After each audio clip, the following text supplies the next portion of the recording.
एक दिन हजरत गौस पाक रहमतुल्लाह अलैहि अपनी वालिदा से विदा लेकर खेतों की तरफ जा रहे थे। रास्ते में एक लड़का बकरियों के झुंड को हाँकते हुए कह रहा था, चलो बकरियों, चलो। लेकिन बकरियां उस लड़के की बातों पर बिल्कुल ध्यान नहीं दे रही थीं, बस इधर उधर घूम रही थीं। हजरत गौस पाक ने पास से गुजरते हुए देखा और मुस्कुराते हुए उस लड़के से कहा, तुम जो बकरियों से कह रहे हो, क्या तुम खुद अल्लाह के हुक्मों को मानते हो? लड़का चौंक गया। उसने सोचा, इन्हें कैसे पता चला? हजरत ने आगे फरमाया, जब तुम अपनी जिंदगी में सही रास्ते पर नहीं हो तो बकरियां तुम्हारी बात क्यों सुने?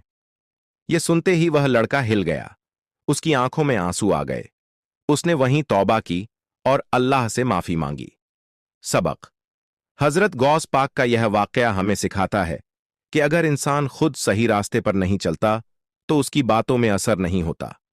अगर तुम अपनी जिंदगी में गुनाह से परहेज करोगे, हमेशा अल्लाह का जिक्र करोगे और प्यारे नबी सल्लल्लाहु अलैहि वसल्लम की बातों पर ध्यान दोगे, सच्चाई और ईमानदारी से बात है। गौस पाक रहमतुल्लाह अलैह अपने घर से बाहर तशरीफ लाए। जब आप गली से गुजरे तो आपने देखा कि कुछ छोटे छोटे बच्चे अखरोट के साथ खेल रहे हैं। तभी उन बच्चों में से एक मासूम बच्चे ने प्यार भरी आवाज में पुकारा, बाबा जी जरा मेरी बात सुनिए। गौस पाक रहमतुल्लाह अलैह मुस्कुराए और बहुत प्यार से जवाब दिया, बोल बेटा क्या कहना है? वो बच्चा बोला, हुजूर मैं 1 दीनार घर से लाया हूँ मिठाई खाने के लिए। अब मेरी बारी आ गई है। अगर मैं खुद चला गया मिठाई लेने तो मेरी बारी चली जाएगी। क्या आप मेरे लिए मिठाई ले आएंगे? गौस पाक ने बिना किसी हिचक के उस बच्चे से पैसे लिए और मुस्कुराकर कहा, बेटा तुम खेलो, मिठाई मैं ले आता हूँ। जब आप मिठाई लेने जाने लगे तो आपका एक खादिम बोला, हुजूर छोटा सा बच्चा है, मैं ले आता हूँ। गौस पाक ने उसे देखा और नरमी से पूछा, उसने तुम्हें कहा था या मुझे? फिर आप खुद बाजार की ओर चल दिए। जब मिठाई की दुकान पर पहुंचे तो लोग हैरान रह गए। दुकानदार ने अदब से पूछा, हुजूर किसके लिए मिठाई ले रहे हैं? आपने जवाब दिया, मेरे एक छोटे दोस्त के लिए। दुकानदार ने मिठाई दी। गौस पाक वापस आए और मिठाई उस बच्चे को दे दी। फिर एक और बच्चा बोला, हुजूर मेरे लिए भी ले आइए। आप फिर दौड़ कर गए और उसके लिए भी मिठाई ले आए। ऐसे ही 3-4 और बच्चों के लिए आपने खुद मिठाई ला कर दी। अब गली में हलचल सी मच गई थी। हर तरफ लोग कह रहे थे, ये क्या हो रहा है? खादिम ने हैरानी से कहा, बगदाद के शेख ये क्या कर रहे हैं? गौस पाक मुस्कुराए और बोले, तुम्हें समझ नहीं आ रही, लेकिन मुझे पूरी बात समझ में आ गई है। खादिम ने अदब से पूछा, हुजूर क्या समझ में आया? गौस पाक ने जवाब दिया, समझो इस बात को, सफेद दाढ़ी वाले बुजुर्ग भी अपनी जरूरतें लेकर अब्दुल कादिर के दर पर आते हैं और 8-8 साल के मासूम बच्चे भी यहीं से उम्मीद लेकर जाते हैं। उन्होंने किसी और को नहीं बुलाया। क्यों? क्योंकि उन्हें यकीन है अगर हमारा मसला कोई हल करेगा तो सिर्फ अब्दुल कादिर जिलानी ही करेगा। और यही है हमारे गौस ए पाक, जिनके दर से न बुजुर्ग खाली जाते हैं और न ही बच्चे। गौस पाक रज़ियल्लाहु ताला अन्हु की बारगाह में